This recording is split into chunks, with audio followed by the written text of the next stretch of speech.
Welcome to today's episode of the Ashling Health Show. Today I am joined by Anika Ludwig, who is a mother coming to us all the way from Australia. I connected with Anika through the sharing of my birth story of Rian through the Free Birth Society. We instantly connected. We are both on the medical medium journey, and she recently free birthed her daughter. So I'm very excited to connect with you and hear your story, your healing journey, your birth story. So, yeah, if you want to begin at the start, how it all began. Thank you for having me.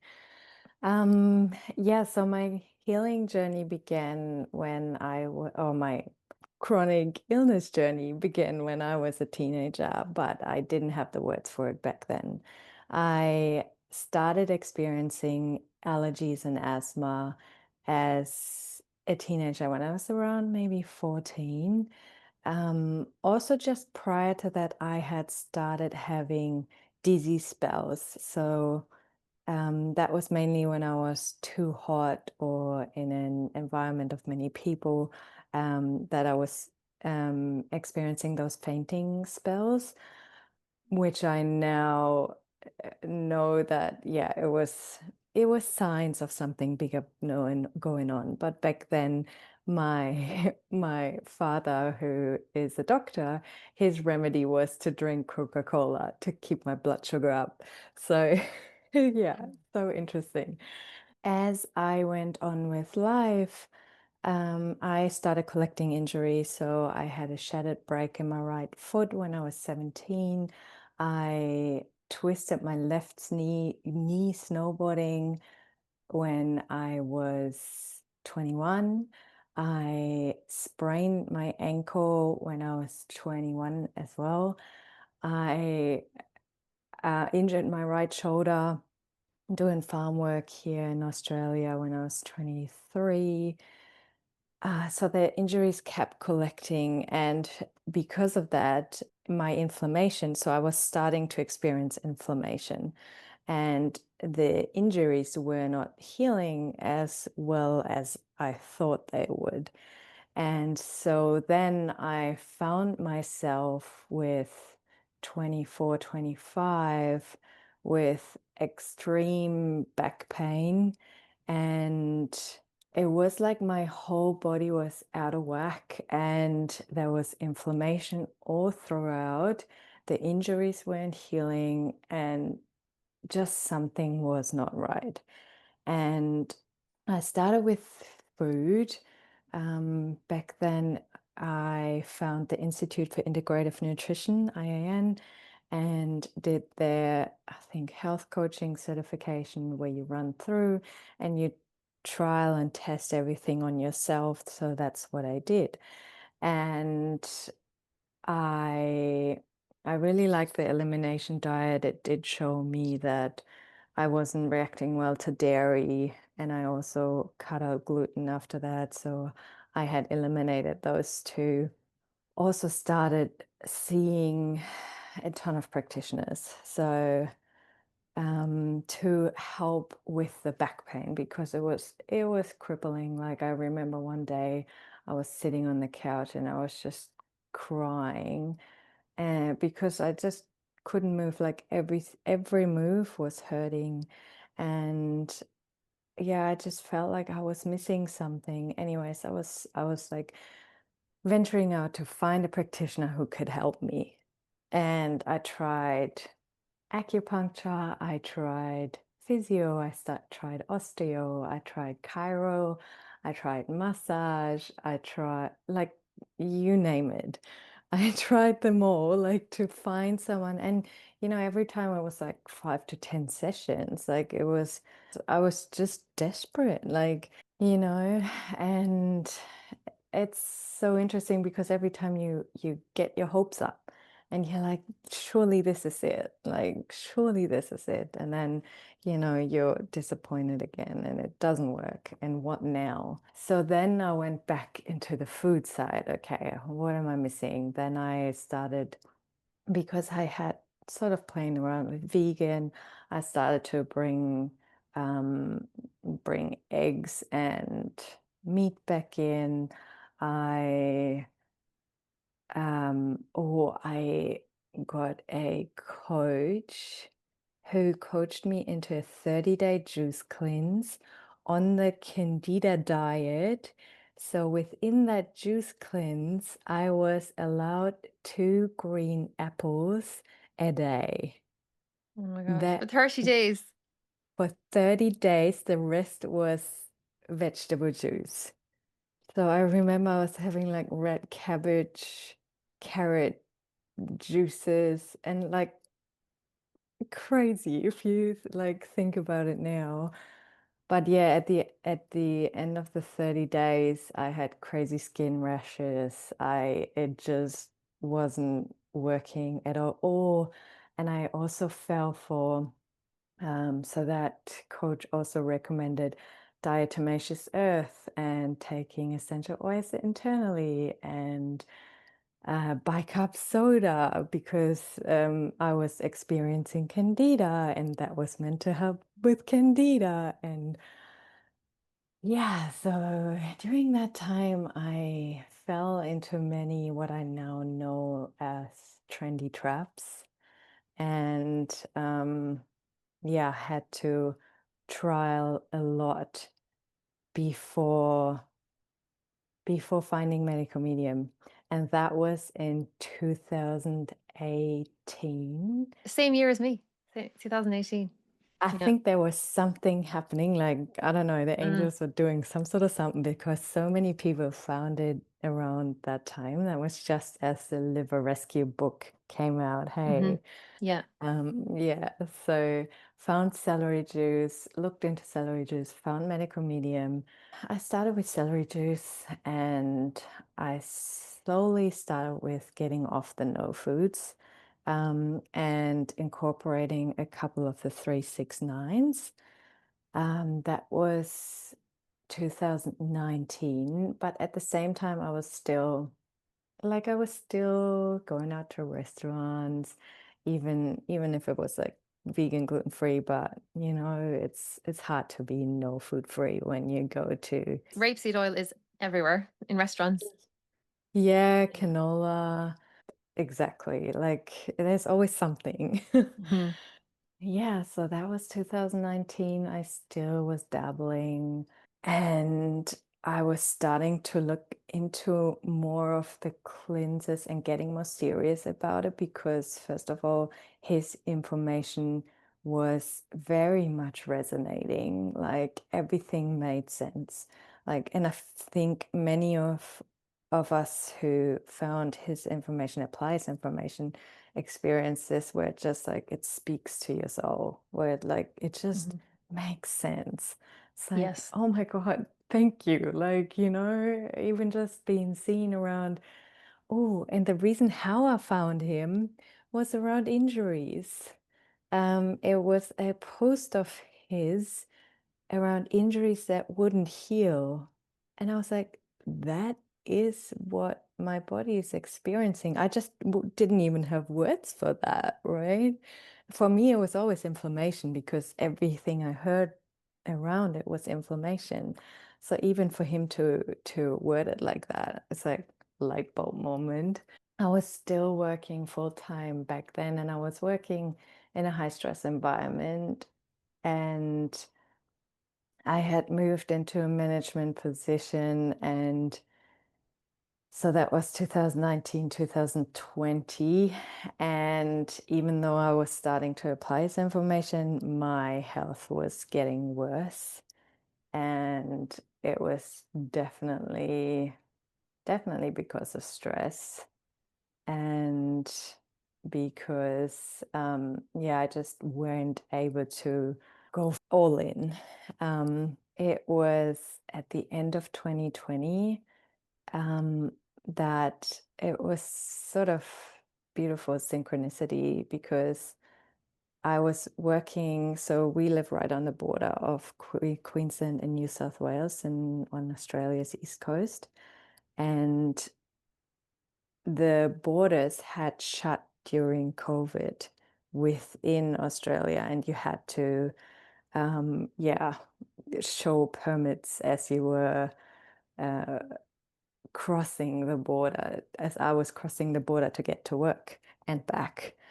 And so I did that for maybe 6 months, and I was like, I can't keep doing this because like it took a crazy amount of time.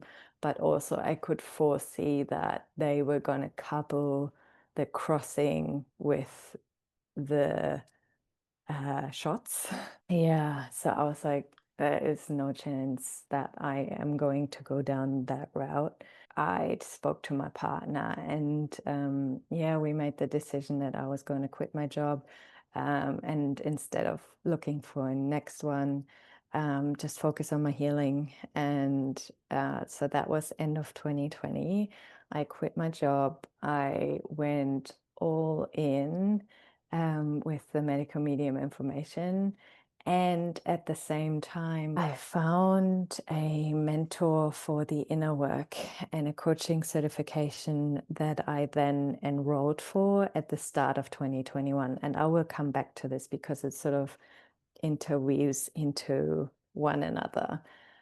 So, yeah, start of 2021, I was like, all in, let's go. I can't even tell you how many rounds of the advanced 369 I did, but I did back to back to back. I went, I think all of the year, maybe 9 months, fat and grain free.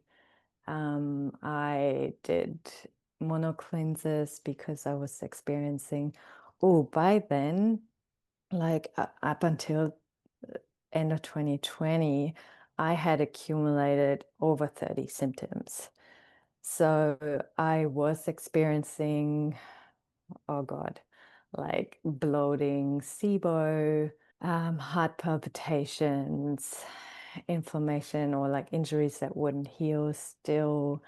I was experiencing brain fog. I was experiencing fatigue. I was experiencing tingles and numbness, twitching, muscle spasms.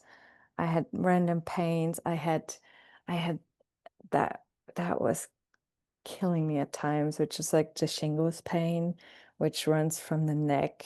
Well, different people have different areas for it, but yeah, it tends to focus on neck, jaw, head, and that's where I had it. So it was running from the neck into the back of the head and the side into the jaw, which can be brutal. Like, yeah, I couldn't do much whenever I had those, was experiencing those pains. And yeah, night sweats, insatiable hunger.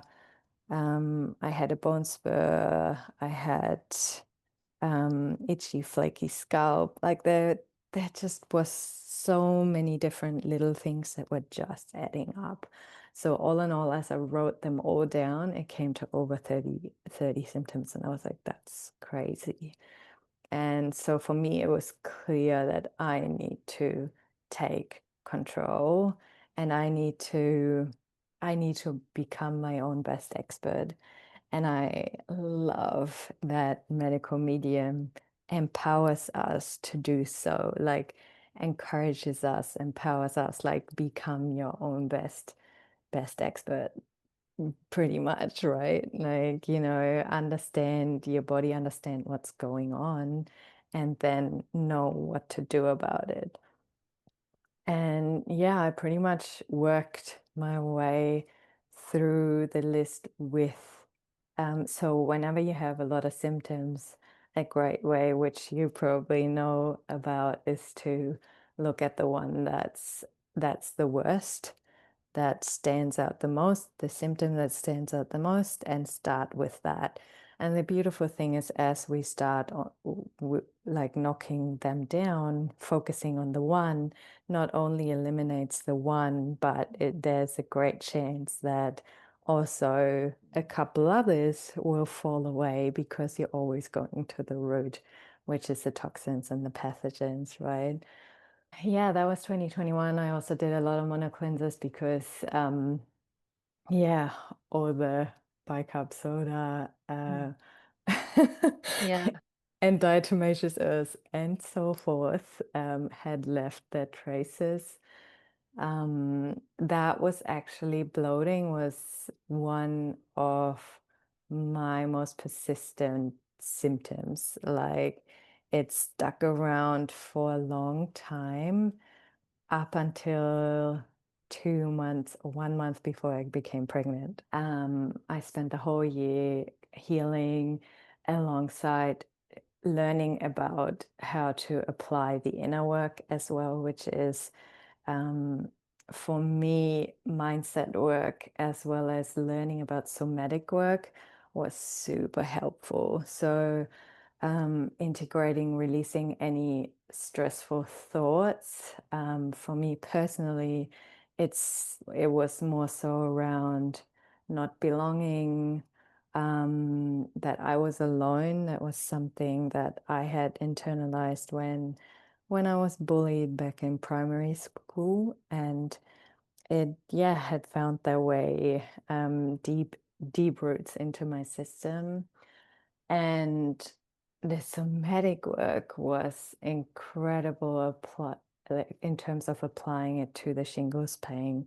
So basically, with somatic work, you learn to sit in the pain and how to be with the pain rather than trying to get rid of it, trying to eliminate it. So yeah, I got to got to practice it firsthand on myself. And it wasn't until 2022 that I had a major breakthrough around it. It was actually on my birthday that I got the download that I was afraid of the pain. And as I had that download, it shifted. Of course, in combination with the medical medium tools. Like I really, my humble opinion, you need the medical medium tools. Like they are just, you need to support the body. It's not just, energy, in my opinion. Um, but yeah, the mix of the two of them together, magic. Like, yeah, it really helped me make leaps forward in terms of my healing and my well-being. And so, yeah, as I was like becoming more and more healthy, I was like, up until then, it didn't even cross my mind to have babies or, to become pregnant because I was like, my body doesn't feel like my body. And I don't I was doubtful of being able to carry and carry well. Like feel good in my body doing so. I was like, I don't even feel good without it. Why? It didn't even cross my mind. Like, there's no chance. So as I was becoming more and more well, I was like, I think I'm getting ready. I think I would love to call this baby in.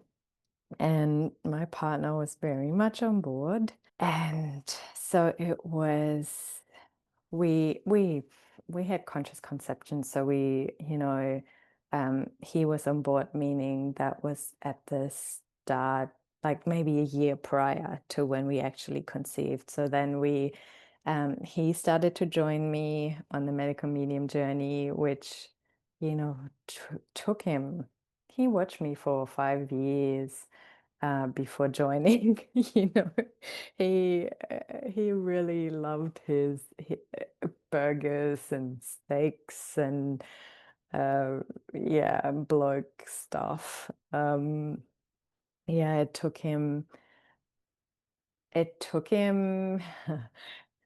He had an incident in Bali where he ate a pig, like roast pig from a roadside stall, and he got really sick. And his cousin lives over there, and we went to his cousin's house afterwards. And it was the first time me and her met, like face to face, but we'd already been in contact because she was applying medical medium as well, and it had saved her life. And so she got Jack, my partner, onto celery juice straight away, and it helped clear up whatever digestive troubles he was experiencing because of this roadside pig. So yeah, he then, came home and stuck with it, and we added in, different tools like the zinc for male sperm count, and yeah, different tools to help him prepare as well. And I think it was start of last year, start of 2024, that um, it was only the bloating left, as well as I still have a couple of very light cavities, or it's not even cavities, it's just like black things in my teeth, which we know is like remineralization. So that's what I'm still working on. It's like getting as many greens and parsley in as I can, stuff like that. But yeah, back then the other symptom that I was still experiencing was the bloating, and I was like, okay, I had I had done mono cleanses, but not an extensive one, and so I went in for the potato mono cleanse. I was aiming for 4 weeks, and did. Um, I got to the 4 weeks, and I was like, I feel like I'm just starting to see the the shift and the change, um, like deeper than just surface. Like the bloating had long gone after a week or two of the monocleanse, which I had experienced many times before because I did like 1 week once, multiple. Um, but yeah, never the long extended one. And so I got to the 4 weeks, and I was like, I think I can go for longer. And I added on another 4 weeks, and that made it 8 weeks of potatoes. A lot of potatoes. A lot of potatoes, Yeah. and within that, we even had a trip with a couple of girlfriends of mine because another girlfriend was getting married. So we stayed in an Airbnb, and I just pre-steamed like Friday to Sunday worth of potatoes and Wow, that's dedication. took them with me and took them to the wedding, and it was funny.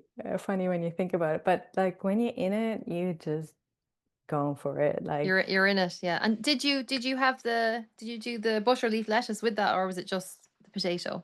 yeah, yeah, You yeah. did the I did the lettuce, yeah. Yeah, Hmm. and for most of that time, I did the nerve gut stabilizer shot as well. So the Hmm. parsley shot as well as aloe vera. That's such deep gut healing, isn't it? Mm-hmm. Yeah. Mm-hmm.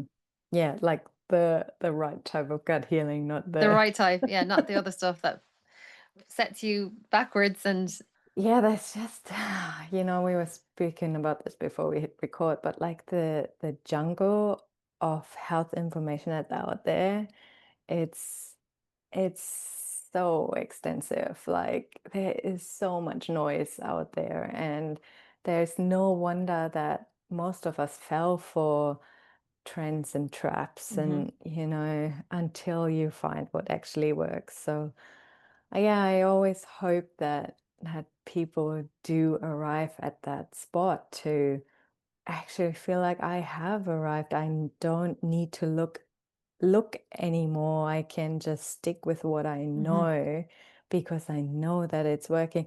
And I tell you, I can share one great example, which just before, like right around that same time, probably as I was doing it in the extended mono cleanse, I had some new teeth stuff coming up. So I had like a black mark as well as like a little bit of receding gums. mhm, I went to the dentist, and they wanted to put some type of resin on top of the teeth, and on top of 3 teeth, I believe it was. And I just tuned into my intuition, and I was like, it just doesn't feel right. And it just instead feels right to keep going with what I'm doing, because we know that teeth stuff is not because you are doing what you're doing right now. Teeth Yeah. stuff are often ticking time bombs from 10 years ago.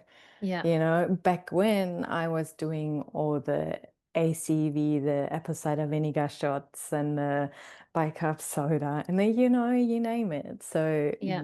that was the teeth destroyer and not what I'm doing right now. And I think that's what many people do get confused. It's like Mhm. they end up questioning medical medium or questioning what they're doing right now, whereas Yeah. like teeth has everything to do with, the decades prior. Yeah. That's a very important distinction because I think when that does come up, it kind of sends people scrambling. Like, why is this happening now when I'm getting healthier? And It can be very confusing because those experts or dentists, they, they they are very good at making you doubt what you're doing. Like it's the lemon water that's eating away at your teeth. It's, they have all these explanations for it. So you walk out of there like questioning or having question marks, Mhm. right? And Mhm. and I did too for about a day. And then I was like, nah, I just can't. I can't, you know, believe you because everything that I have been doing and have seen, Yeah. tells me otherwise, and I just got to stick to that. And Yeah. I am so happy to report that one of the spots has healed up again. It's gone Yeah. within that last year, and I have been pregnant within that last year. So, So you that's know, that's a lot on your body, like, isn't it? Growing a baby and birthing a baby and everything. totally. And, they were predicting it is only going to get worse, Mm. whereas I'm seeing that it is getting better. Yeah. So they don't know. It's the same for autoimmune conditions. That's something that I've supported many women on that journey of healing, so-called incurable autoimmune conditions. And it's like the body, when you actually address the root cause, can heal itself. And Mm, it's the same with our teeth. Like in the same way your thyroid can heal, like your teeth can heal, like when you actually give the body what it actually needs to replenish, yeah, remineralize, and heal. yeah, But it totally. but it's such a radical paradigm shift from what we've been conditioned and I suppose culturally brought up in. Yeah, Mm. absolutely. Absolutely. Yeah, it just was another invitation of, tuning into yourself. Like what do I truly feel about it rather than, Mhm. oh, they say ABC, so I better do that. That is the same for free birthing. That's just the same Mhm. for sovereign birth. Like, tuning into yourself and your soul and your intuition and reconnecting with that and yeah, getting clear, listening. When did your baby start to like did you get any like dreams or symbols or signs or anything that she was or I'm sure you didn't know if it was a boy or a girl at that stage, but did you feel the presence of a baby calling you or what was that like the next step of consciously conceiving? Oh yeah, so 2020, I had that was just before I fully committed to medical medium, right? I did a plant medicine journey, um, which is not medical medium. That was where I was at the time. So I did my one first and only plant medicine journey. And during that journey, I met three spirit babies. And I saw two of them wanting to be fairly close together, and then a third. And in that journey, it looked like there was two boys, and then later the third a girl. So I was like, interesting. Okay. And so that had always been on my mind. And then yeah, I went came out of the monocleanse and I was like, and Jack had been preparing and I was like, I think we're ready. Like, And that was start of May that I finished the cleanse, and I conceived full moon in May. So I think 2 or 3 weeks later, the first month of opening up, the her little, I know, no, it's a girl. So her little spirit, like she was so ready to move in. Oh, Yeah, I could oh. feel her right there. And yeah, I'll get to the next bit. But yeah, so that was mainly the conception pieces. That was in May last year. And how was your pregnancy then? Like, did you do a test or what was that like in the kind of the early stages of it? So my partner knew I was pregnant before me. Really? Well, I had a feeling I was pregnant, but he was like, "You're so different. I think you're pregnant. Like you're like me. You're like emotional like me. Like normally I'm the centered one, and he's like the up and down." Yeah. And he's like, "I reckon you're pregnant." And He yeah, called it. so He called it. He called it. he sure did. And I ended up doing a test on, I think, what would have been day 2 or 3 of my bleed, and it hadn't come. And I Mhm. was like, I just gotta know. And yeah, it had two very faint lines, but it was pretty clear. And yeah, so then I was like, okay, wow, here we go, like Mhm. um yeah, it felt so quick. I was like, we're probably gonna try for months, and then eventually I'll fall pregnant, but yeah, straight away. Yeah. And I felt really good up until week 6. I really don't know what happens in week 6. I would love for AW to speak around it, but Yeah. because there's many miscarriages happening week 6. There's many changes happening, like going from feeling great to feeling nauseous. Like Mhm. I would love to know what happens in week 6, but I did go to slight nausea. It was very subtle, but for me, what was most present was food aversions, Mhm. and I went into plain country. And salads were out the door, potatoes were gone, sweet potatoes, pumpkin, even rice, they were all not appealing to me whatsoever. And I was like, what is left? What can I eat? Luckily I was still like uh thriving on fruit, still loving the morning cleanse, with the lemon water, celery juice, heavy meadow detox smoothie. And then I usually had a green smoothie, and that sort of like tied me over up until dinner. And then I usually did some form of like lentils or like a quinoa rice. I think it was quinoa rice pasta or something like that. It was so plain. Mhm. Like, I couldn't even do the lentil pasta that I was doing normally. I was like, Yeah. ugh. Like everything that I used to love was on the no list now. And I was like, this is so strange. How long did that last for your food aversions? Yeah, I think it was week 14 or 15. It was just after the week 12 mark. Mhm. Yeah. Yeah. And then I was slowly able to bring in potatoes, bring in, all those good things. Yeah. And it had to be baked at the start. Like I couldn't do steamed. Mhm. It Yeah. had to be Yeah. so, so random. Yeah. The body is just yeah, I remember that. I have it written down somewhere the actual exact weeks it was, but I had the aversion to salad and Yeah, like before that I was living on salad and loved and same. I conceived on a mono cleanse. I was like on papaya and Amazing. banana and lettuce and yeah, so anyway, when I totally connect to that time. Oh, um beautiful. but yeah, when it lifted, then it was just like, oh, hallelujah. And I never got morning sickness. Mine was actually more in the evening time. So I found my evening meal had Mhm. to just be so plain. Like, Mm. I think I lived on, like, potatoes and peas for weeks because it was just, like, the plain I couldn't have any sauce, nothing that nothing like onion or garlic or anything that smelled or just really, really, really plain.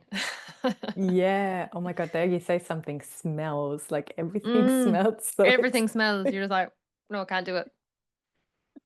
Yeah. So funny. Yeah. Yeah, amazing. I would love to find out what's underneath that. Yeah. It's so different for every woman. I think for every pregnancy can be so different as well, Mm. so it will be interesting the next time.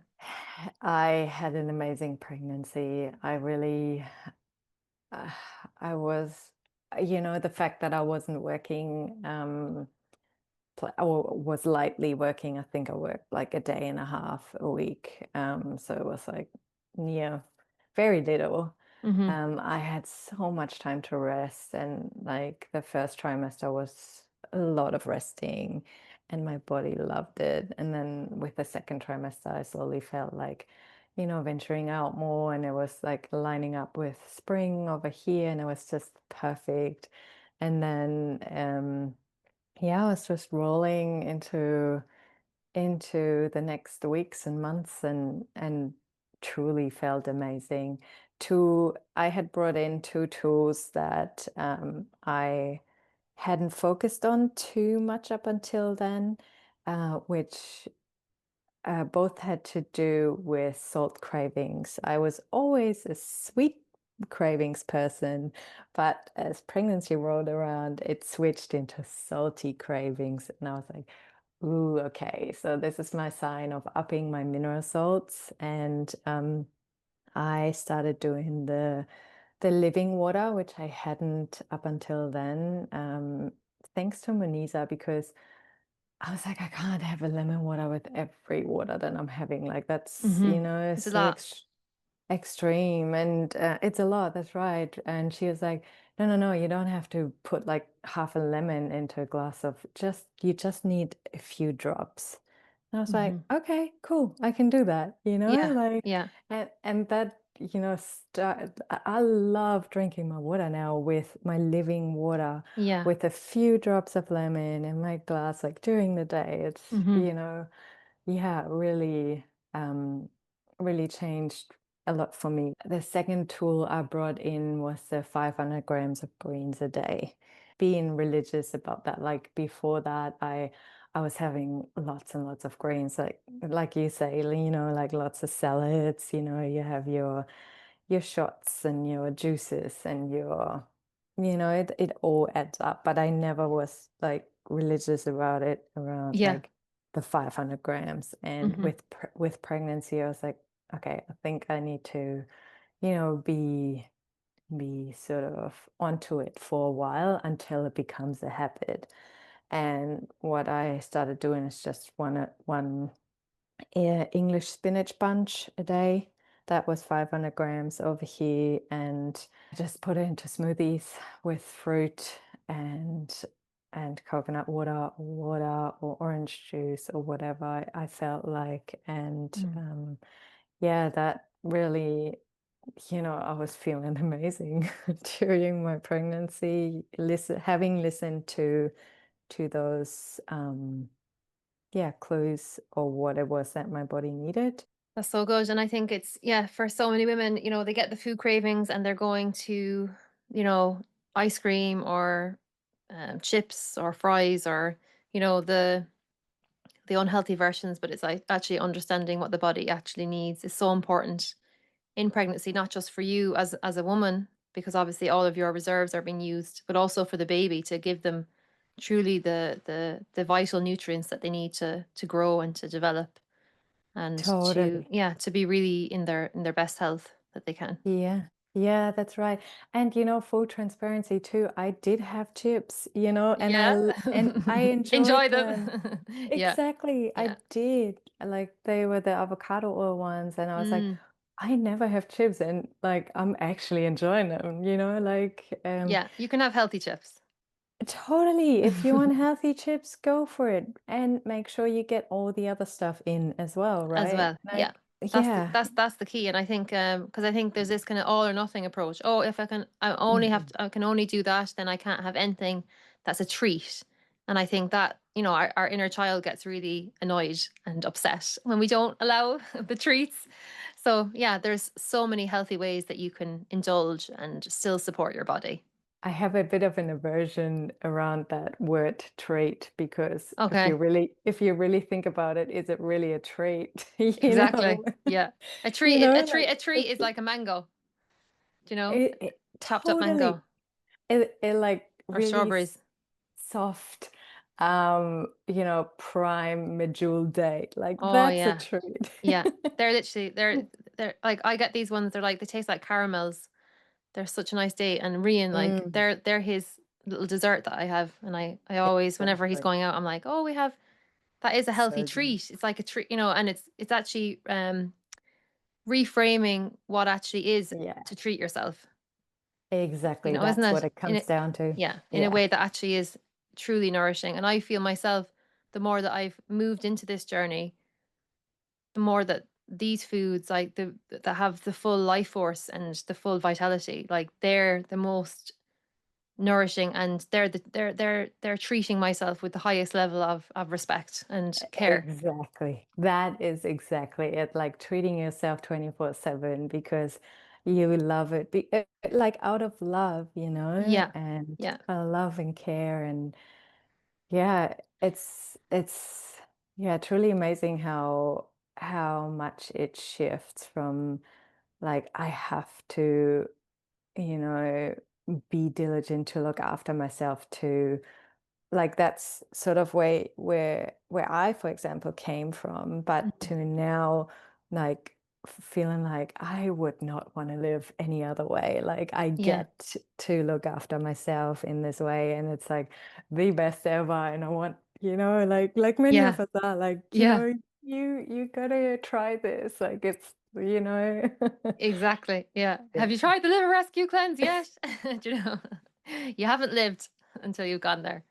Your daughter chose you in this way, and I'd love to hear, like, the thoughts of like sovereign pregnancy, birth. Like, when did that start coming up for you? Was this before you conceived, or was it during your pregnancy, or when was this kind of becoming clear for you?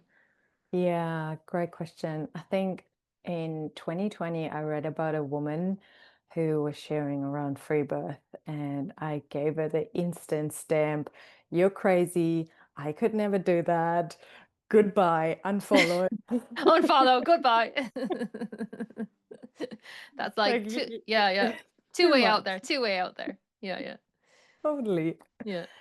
Anyways, fast forward a few years and I had come across the Free Birth Society in the meantime and started listening to, these beautiful and interesting stories that women shared on there and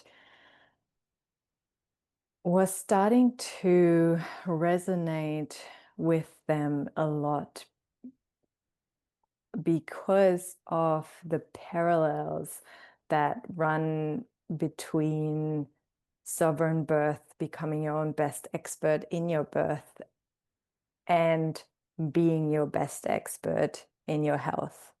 And to me, it's sort of, yeah, it almost has the same roots, which is, you know, coming back to yourself and tuning into yourself and finding what what works, but also what feels right for you.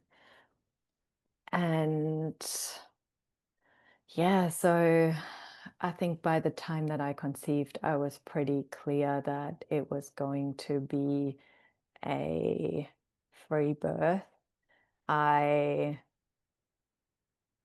um yeah, I'll get into my the people around me soon, but I um I just wanted to share it wasn't a full wild pregnancy. I did one scan around the 9-week mark, and that was based on so my mum, my grandma, and my great grandma, they all had an ectopic pregnancy, and they all had to have emergency surgeries. And my great grandma actually died from it as well. Oh, So, and that's my yeah. mom and my grandma lost their tubes. So, yeah, that was in the back of my mind when I did that. Knowing though that ectopic pregnancy, and I learned this from Manisa as well, was and they are caused by EBV, Mhm. by EBV tightening the fallopian tubes specifically. And, you know, all the tools I know had been working on my viral load, and I was very confident that I did the best that I could. Um, and also the scan, yeah, just gave me a sense of ease. Yeah, Um, yeah, that's a totally sense, understandable, and that's the thing, it's like these tools are there to be totally, used when is appropriate and when is needed and, on a case by case basis, and it's totally totally. understandable with your history to want that because, Yeah. it's important to have that, otherwise you'd be bringing that anxiety into the pregnancy. Yeah, and for me, it was like what would I like the risk assessment? It wasn't Yeah, worth it for me. Like yeah, I wouldn't want to go through emergency surgery and all the drugs that they pump into you, and mhm, losing a tube, and like yeah. that's a It's a lot. it's a lot, it's a lot. So how did you feel after having the scan then? What was that like? I had tuned into her or into mm, him or her at the time. And the message that I so clearly got was like, I'm here to stay. I'm here to stay. I'm Yeah, here to stay. Like so, yeah, so unshakable it felt like, you know? mhm, And so I was like, I think I'm good. Like yeah, I like in the back of my mind, I knew I didn't need to get the scan. And at the same time, it really helped my um my human self. exactly. Yeah, yeah, that, like, that little creeping voice of like, "But what Yeah, if? What if? What if?" Yeah, totally. absolutely, yeah. And that's the thing, Totally. and, being a sovereign woman, it's not about doing it one way or this way, it's like it's doing it your way that works Mhm. for you, and it's like there's tools Yeah. available, and you can choose to avail of them in a way that actually works for you. But like this whole idea of you either like fully go into it or you fully are avoiding it completely. Mhm. Like Mhm. there's so many nuances within this journey as well for all of us. 100%. And also, like within that sovereignty, it's like work work with your fear, like for me it was I should fear an ectopic pregnancy. Like I did my mindset work around that prior to even falling pregnant and prior to getting the scan, so that I was in my center. And yeah, I'm choosing to get a scan, but it wasn't out of fear, it was out of confirmation, like, Hmm. and those have way different energies. It felt like a confirmation, and it was smooth sailing all the way through till week nearly 39. Week, yeah, a couple days shy of week 39, my partner had an accident during a basketball game, and somebody fell on him from midair, fell onto his hip. He was sideways, which cracked the top of his femur. So he broke his hip. And yeah, that was pretty big. Mm. Um, I had my best friend here. She came from Germany to be here before the birth, and after the birth. And we had the best time. We were just like living in joy and just going to the beach and eating fruit, and she eats like us. She, hosted the most beautiful mother blessing circle for me, and Yeah, it was just a really magical time leading up to his accident. Anyway, then his accident happened, and um yeah, it was me, like I had to run between here and the hospital so many times because yeah, I was supplying him the food. We all know who the hospital food is horrendous. Like I should have taken a photo of the ingredients. Like it literally was delivered in a tub with the plastic lid on it with all the ingredients listed. It was, yeah, a disgrace. Not food, not food. Not food, not Yeah. food at all. And yeah, so I was cooking for him and bringing it to him like once or twice a day. And 39 weeks pregnant and definitely not resting enough. I was Mm, getting swelling. Um, I was having swollen legs, which I hadn't experienced up until then. And yeah, it was a very emotional week because mm, also they were pushing on a hip replacement, whereas first they offered to screw back together the bone, the bit that had broken off to the bone. And then they took that option away, and we were like, "No, you can't take that away." Like, we fought for it, like, so hard. The surgeon, when they kept going back out of the room, like, "We're not doing it." When they out, and we're like, "We're not giving in." yeah, It was like it was wild. yeah. But at the end of the day, so Jack gave permission. He had to sign permission. If they really think it's not worth saving, then he gives permission for the hip replacement. Otherwise, they will try the best that they can. And they did. They ended up putting 3 screws in, and that's what he has now. And the bone has reconnected at the front. We're still waiting for the circulation at the back. So, but it's looking very good where he was giving a 0% chance of healing. Wow. Yeah. That another amazing example of being your own advocate in all situations.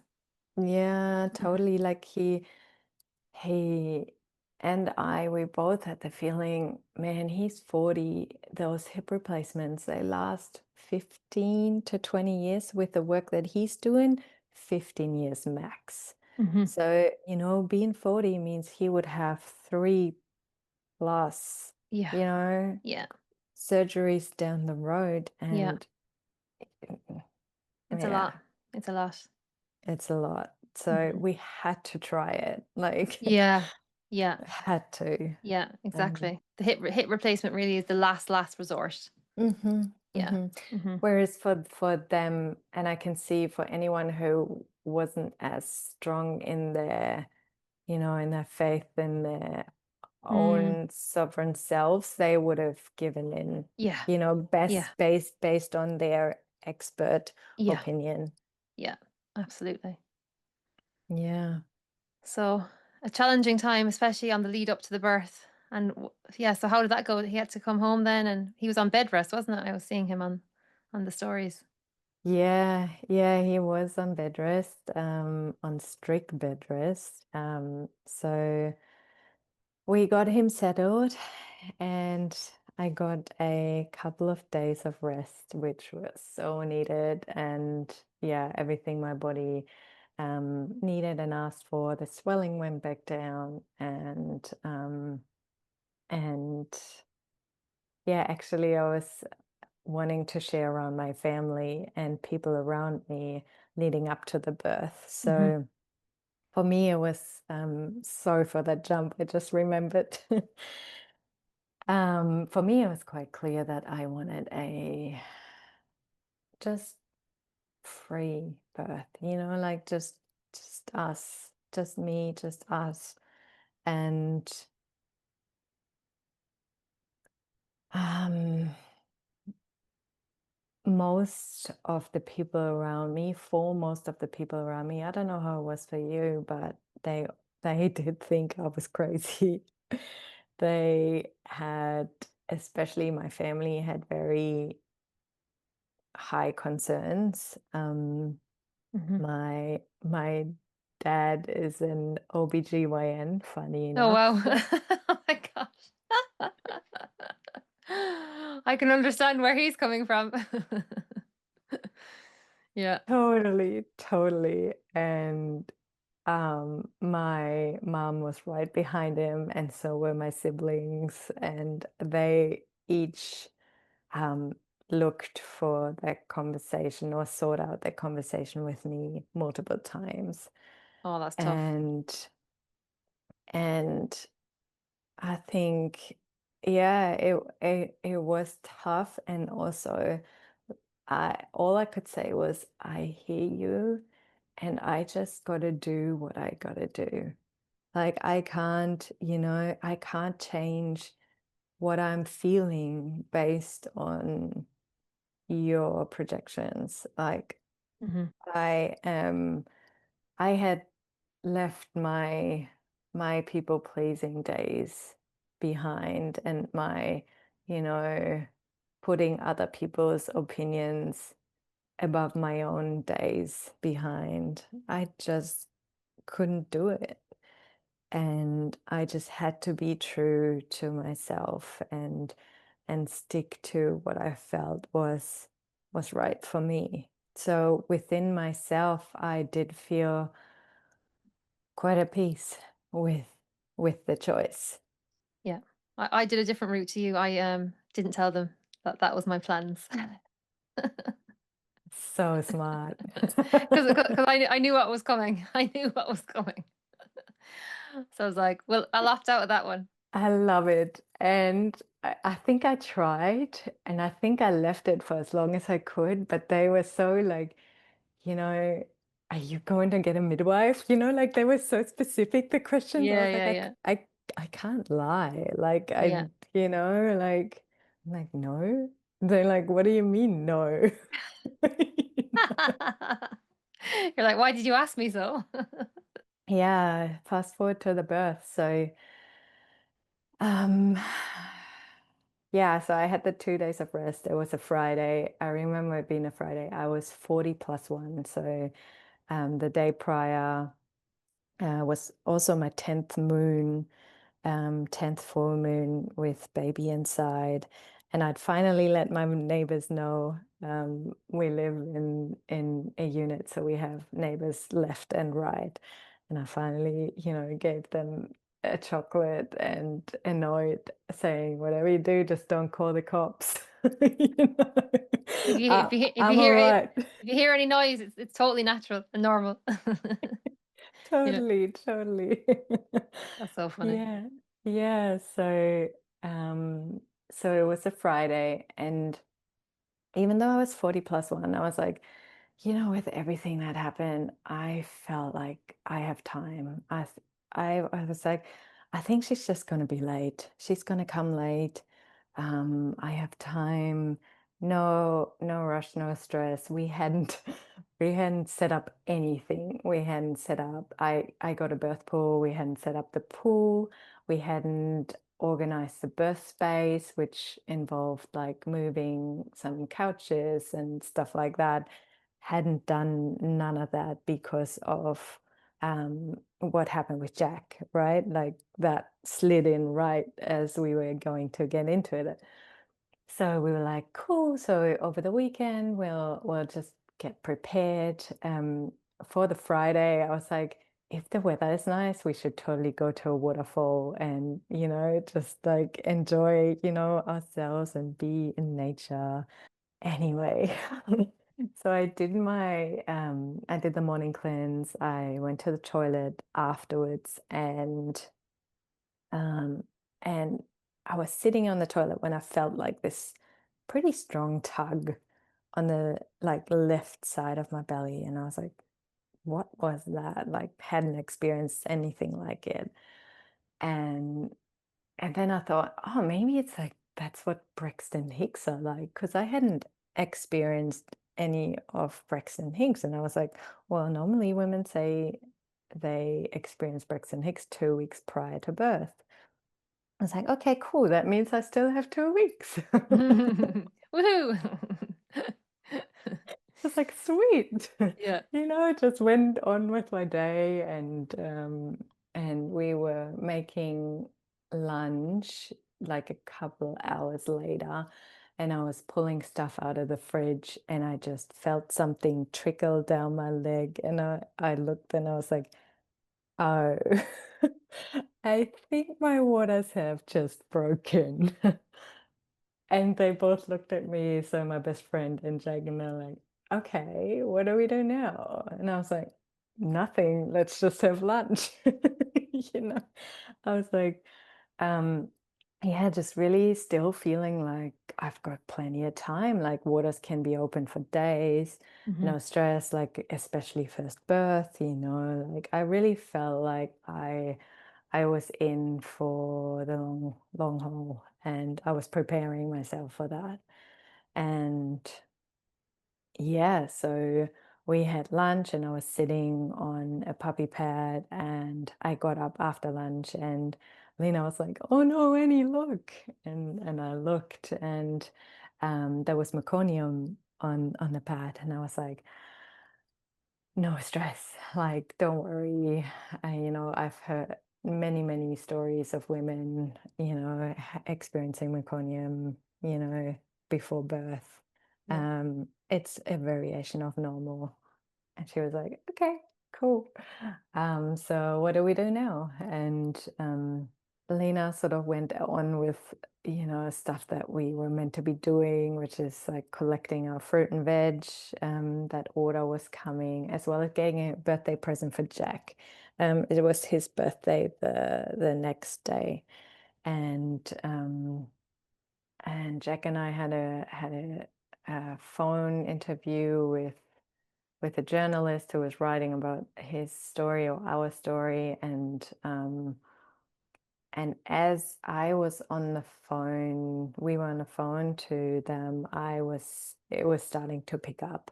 Like that's when I started to experience my first contraction, and it was quarter to three. So 2:45, and I was like, "Okay, I think things are starting to pick up." I still felt like, Jack's birthday was the next day. I was like, "I think you're gonna have a joint birthday," like, how funny, And, yeah, and I just wanted to be outside, so I went outside in the garden and had my coconut water and just put some music on and just, swayed with the waves. And I was just with the birds and the butterflies and really loving, like, I felt so connected to them actually. It was like so blissful. Loved that very early stage. And then I laid down and on the grass, and that felt amazing. And, was just riding the waves, and then it started to pick up. And I was like, okay, I definitely can't lay down anymore. Let's get back up. And by then, Lena had arrived and she had gotten into blowing up the pool and setting up the birth space with a neighbor because Jack couldn't do anything. He was, still on bed rest. And yeah, so they set up the space, um, and I was outside, and then I was sort of like I was on all fours, and I experienced like it was like full on, like full body chills, like full body goosebumps. And I could just feel the adrenaline pumping, like it was on. And I started to sort of like spit before, the stage where the saliva collects in your mouth before you vomit. That's what I was experiencing. I luckily didn't have to vomit because I hate vomiting. Mhm.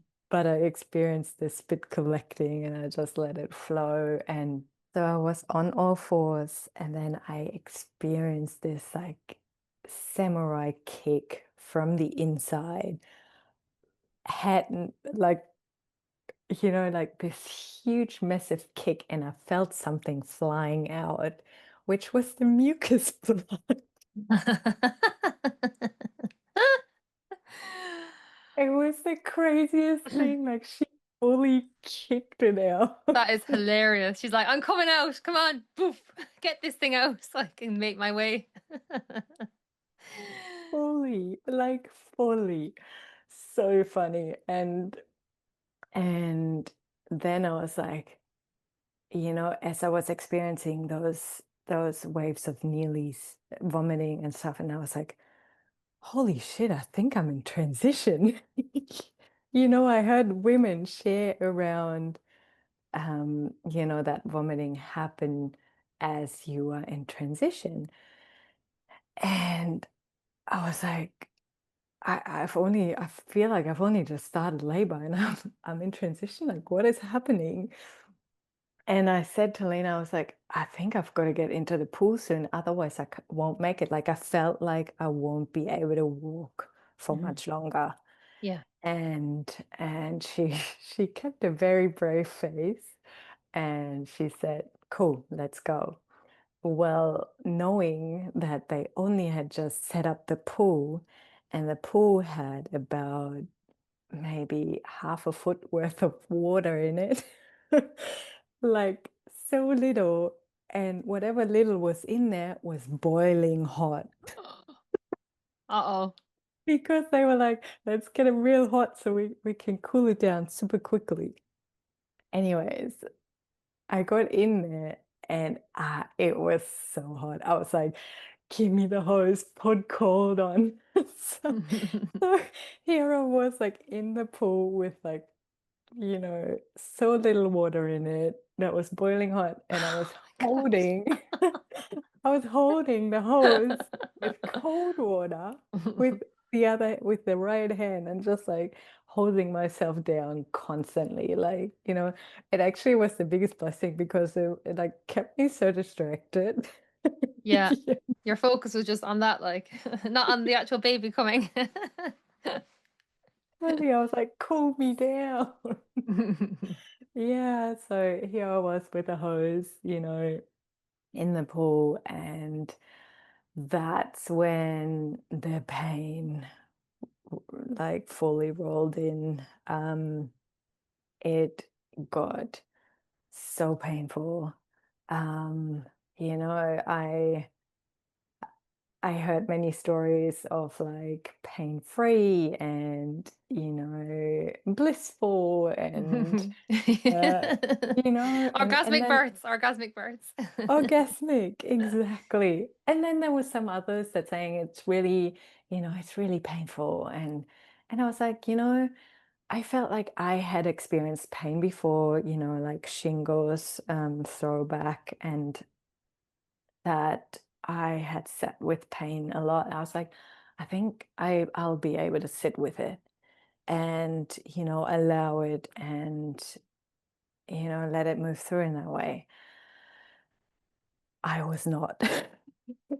I really was not. Like it, you know, took everything I knew and threw it overboard, and I was so overwhelmed by the pain, and I witnessed myself in so there was a moment where I had like this, like I was almost outside of my body, almost like witnessing myself going no, no, no during a contraction. And from my coaching background, I know that if you are judging or if you're in resistance, you're not going to move through, like you're stuck, right? If you if I'm saying no, no, no, means that I'm judging the pain, means that I'm stuck in the pain. And I was like, holy shit, I am in resistance. And I was like, I need to move into acceptance. And the next contraction that came, I was like, yes, yes, yes. And that was like the only thing that I could think of in the moment. I was like, instead of no, no, no, going yes, yes, yes.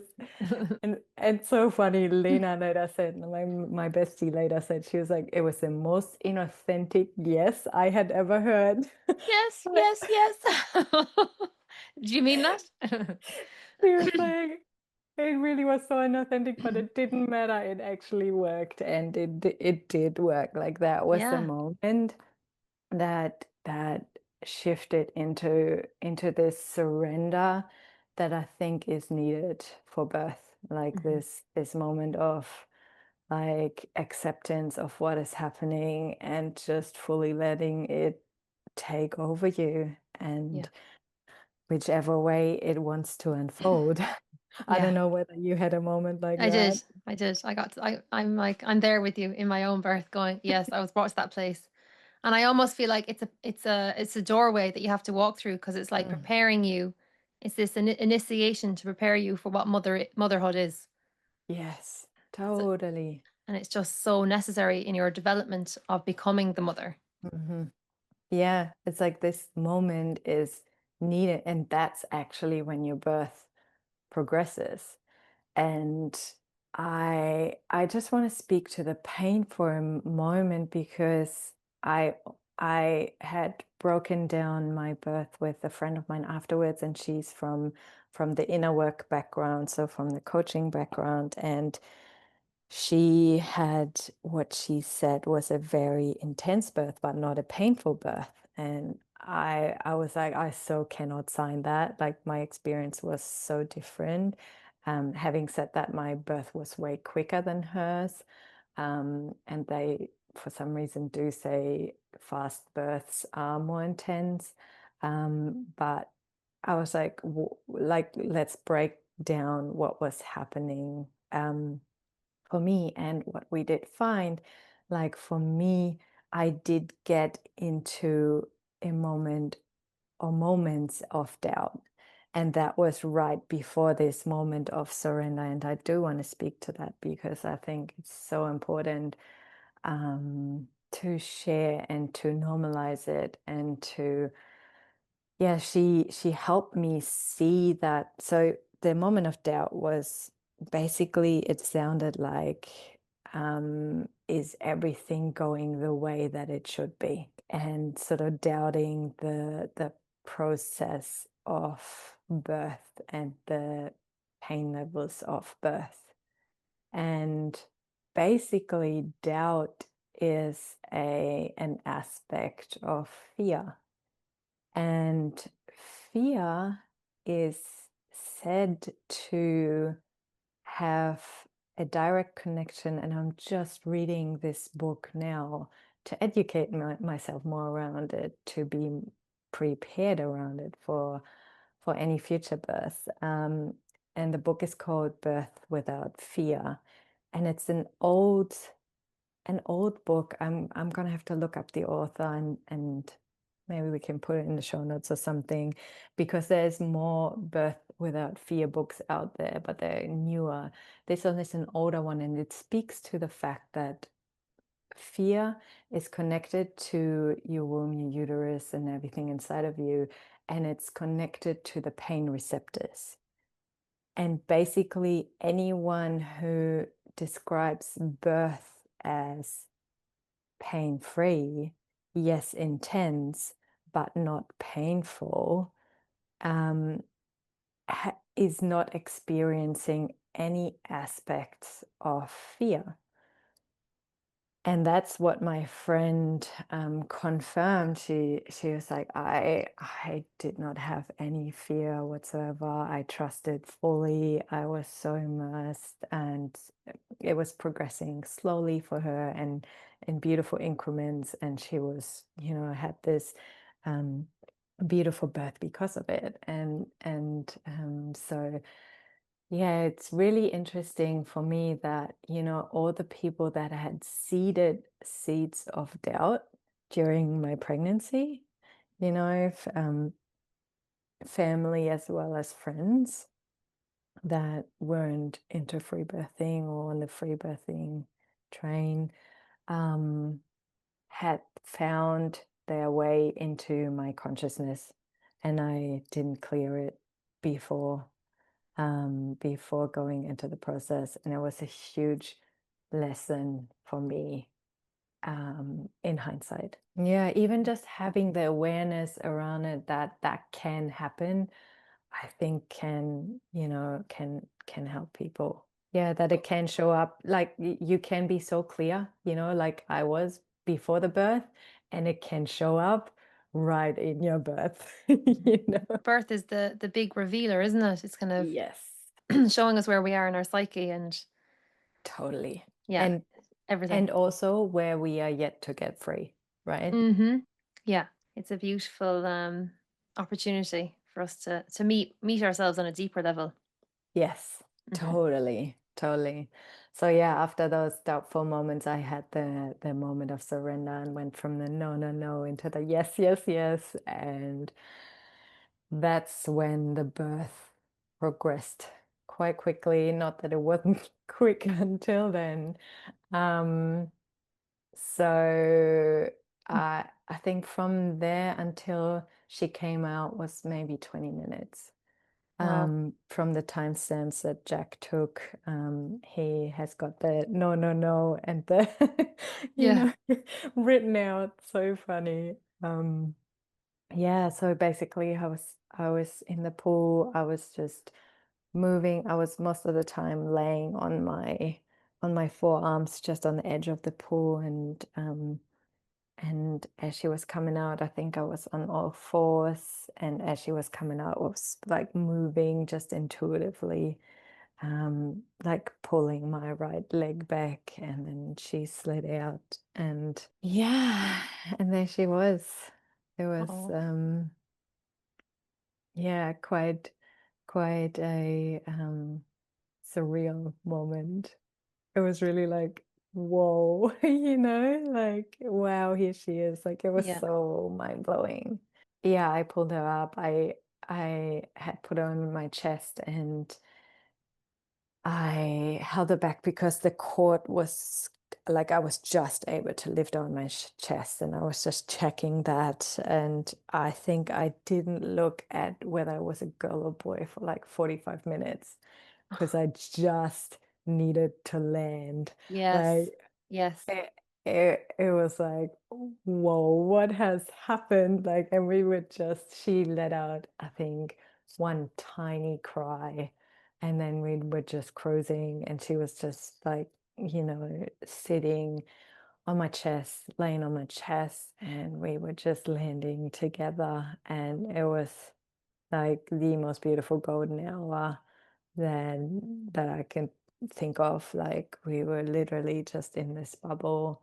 Um, oh, one thing I forgot to share was so Lena, my bestie, and Jack, they were at times during the birth, um, like conversing around what to do next, like, having like talking so quietly. To me, it felt like they were full blown arguing. Like, Yeah. I was telling them to shut up, not once, like I know. multiple times. Sound is so amplified, isn't it? I remember my partner Richie was giving the dates to the dog, and I could just hear them going, and that noise, it felt like it was a microphone in the mouth, like it felt like it was everywhere, and I was like, "Stop feeding the dogs! Stop it! Stop doing anything like that! Stop making any Oh my noise!" God. Yeah. That's so funny. I can so relate. Like, I don't know. I think it was on Freebirth Society. Some woman shared that her husband closed the door, and the doorknob closing annoyed the shit out of her. And I was like, I know. I know Yes. what you mean. Like, Yeah. it's crazy. Yeah. Yeah. Never experienced anything like it. Mhm. And like my bestie was so like, what happened? Like, because she's like, normally you would never say such a thing. you know, but she gave me full permission before. She's like, whatever you need, whatever you do, I'm not taking anything personally. Like, let out anything you want. And afterwards, she was like, you told us to shut up multiple times. I was like, yeah, man, it was so annoying. Yeah, you just really want that quiet, like, that quietness is like, it's imperative. It's like it's imperative for the birthing process. I think it is too. Yeah. It's so interesting to me, and I was never aware of that. But yeah, it really is um, very important, Mhm. like to be able to drop into whatever it is that you know is happening in the birthing Mhm. process. Like, Mhm. yeah, it's deep. Yeah, you're going so deep inside that I think anything that's kind of drawing you out is interfering with that. It's Totally, drawing your that's what your it is. consciousness out. So it's like, no, you actually have to physically go Yeah. inside. Totally. Mhm. That's exactly what it is. Mhm. Yeah. I have learned so much. Absolutely. Like yeah, the noise thing, the another thing is so because of Jack, so Jack was going to be at the pool, and Lena was going to be, just on the sidelines, having the camera. But because they had needed to switch roles, Jack was on the camera and Lena was on the edge of the pool. Jack had, I had filled him in, like, I want to bring up the baby, like don't do anything. Now, I didn't even think about it. I didn't even get to tell Lena not to get involved. And she's very much of a type A kind of woman. So the first thing she did was leaning up, to catch the baby and help me get the baby out, which, is another thing that I've learned to be so clear around that. Because that was something that I really wanted to experience, because so many women have described how holy that is to sort of end the birthing portal of, like, guiding out your own baby through the water, and in your own time, if that means that you need to land for a minute before you pick up the baby, that is so totally okay. Mhm. Right? And Yeah. Yeah. that is something that I've learned to communicate if I will have anyone in my birthing space the next time, which to be honest, I'm not sure. Yeah. Yeah. I was in the pool and I had said to Lena and Jack, if I'm still in the pool an hour after birth, please let me know. And if the placenta hadn't come, please let me know. And it hadn't come, and so they were like, okay, so I think we need to start thinking about the placenta. I was like, yeah, let's do it. And through, again, Free Birth Society, many women had shared on there that being on the toilet is a great place to birth Mhm. the placenta. And I was like, okay, sweet, let's go to the toilet. And so Lena was holding Zaya as I was getting out of the pool, and we made our way over to the toilet because she was obviously still connected to me.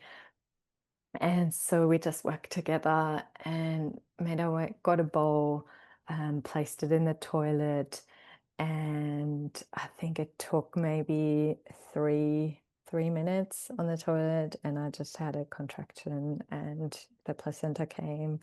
So it absolutely is a great place Mhm. to birth Yeah. the placenta. For some reason, it just really works. It does. Yeah.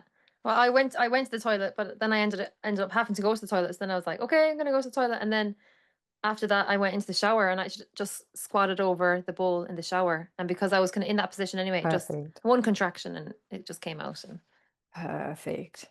then I had a, Yes, then so I think I good. put that down, and had a shower. But it's a lovely, lovely, lovely place.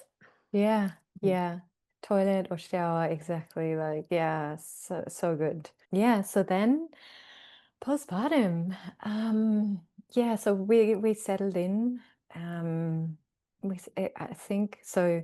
My whole birth from uh from the first contraction till her being, so first contraction was at 2:45, and she was born at 6:10 p.m. So it was just shy of 3.5 hours. And yeah, we settled into bed, and Lena made us steamed potatoes and avocado and steamed peas, and she latched on straight away, which that was something that I was worried about, breastfeeding, because I mainly had stories from way earlier around my breasts because they were always quite small, and I was bullied around them in high school for having small boobs, and I was like, "Oh, I wonder if they're holding, like, any, like, residual energy around that, Mhm. and whether I will have trouble breastfeeding." And I'm happy to say that I didn't, and it just went quite smoothly, although I went into crazy overproduction. I don't know whether you experienced that. But Yeah. to the point of, oh my God, it was so painful. Just these like engorged Mhm. boobs. Yeah. And my neighbor, my beautiful Indian neighbor, she ended up borrowing me her pump. And that was a godsend, like just a handheld, like super basic, but it got like the pressure off. Mhm. Um, and I think I did that for maybe 3 or 4 weeks, and then it just leveled out, and she was drinking more, and, yeah, my body knew how much to produce, and yeah, so, Lena was staying with us for 5 weeks postpartum, and because of that, like, I had such an amazing postpartum. Like, Mm. she was taking care of both Jack and I. Um, and What an angel. no, such an earth Yeah. angel. Absolutely. Like, it was, yeah, totally meant to be. And so grateful. And yeah, so because we also have a dog, so she was walking the dog and feeding us, and like doing all of the things. Crazy. It really was a full-time job. That first few weeks. Yeah. Yeah, it was like a lot of washing a day because we didn't feel called to do diapers, so we just let her wee and poo until we sort of like yeah, got to know her better, and I think Jack caught her first poo on day 7 or 8 of her being here, and that was Oh. in a potty, and Yeah.